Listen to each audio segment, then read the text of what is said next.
With me is David Robb, a veteran Hollywood journalist. He has been nominated for the Pulitzer Prize 3 times.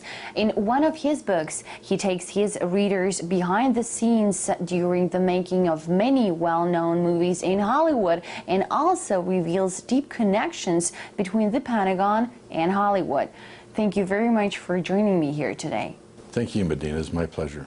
In your book, Operation Hollywood, How the Pentagon Shapes and Censors the Movies, you claim that the Pentagon selectively supports some movies and some filmmakers, and that the way it is done is unconstitutional. Why do you think so?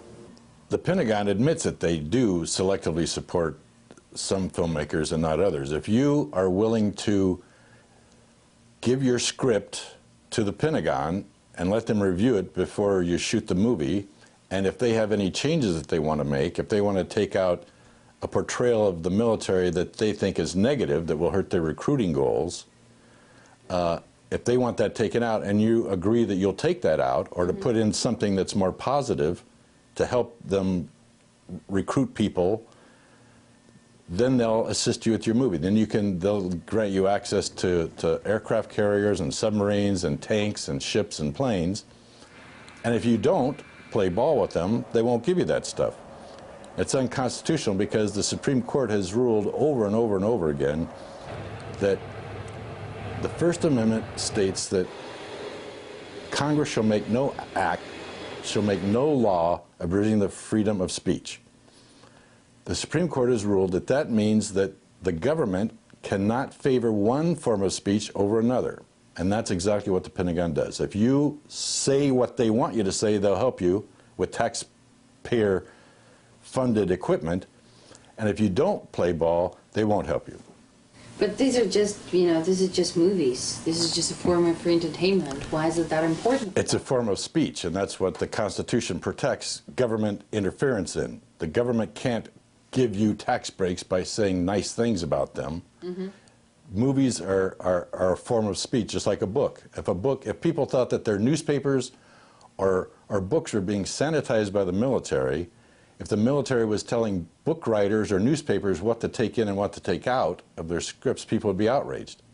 Why do you think so few people are aware of this situation? At the end of every movie, at the very bottom of all the credits, past all the music and all the actors and all the directors, everybody is the long list of credits. At the very end, there'll be a little thing saying, "We gratefully acknowledge the cooperation of the U.S. Army or Air Force." And that's the only way you'll know that this has happened to the movie you've just watched. So you mentioned in the book that there was a link between the Pentagon and Hollywood, and that link was the Film Liaison Office. So what did that office really do? Well, right here in Los Angeles, a few miles from the UCLA campus, there's a tall building on one entire floor is the Film Liaison Offices of the Marine Corps, Air Force, Army, Navy, and the Coast Guard. And they sit up there, and filmmakers who want military assistance give them their scripts. They look at the scripts. They mark out what they think they don't want and make suggestions on how to change the scripts to get approval. Then if they make a deal, they sign a contract. Then once they start shooting the film, they have a military minder who actually comes onto the set to make sure that it's shot just the way it was agreed to be done. And then before it's released to the public, it has to be screened in Washington, D.C. for the generals and admirals. And I think the American people knew that their films were being sanitized by the military and then pre-screened in Washington for the generals and admirals, that they would be outraged. So what kind of scripts were approved by the military and what kind of scripts were blocked? They want films and television shows that will aid in the recruiting and retention of military personnel. They want people to see a movie and to be inspired by the heroics and join the military. And if a film negatively portrays anyone in the military, they consider that not helping their recruiting goals. So they will not help any picture that shows war crimes, that shows military people doing bad things, drunk, cursing. You mentioned that they target children. They really do. They target children because they are the future recruits. And there's a great example letter. My book was based on thousands of pages of the Pentagon's notes and to the producers and their own internal documents talking about how they're wanting to influence the filmmaking.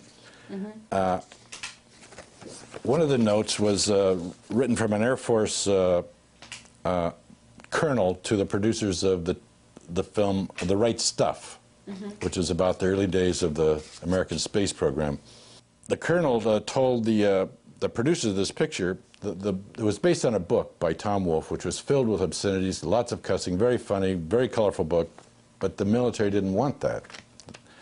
And the colonel wrote, "The obscene language used seems to guarantee an R rating. If distributed as an R, it cuts down on the teenage audience, which is a prime one to the military services when our recruiting goals are considered."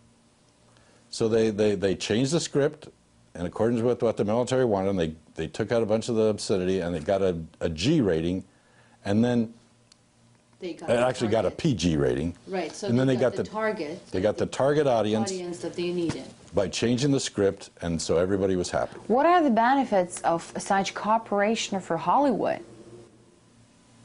What Hollywood wants, which is cheap access to really expensive military weaponry and hardware and personnel, and Hollywood has what the Pentagon wants, which is an audience, millions of eyeballs looking at their movie and thinking positively about the military.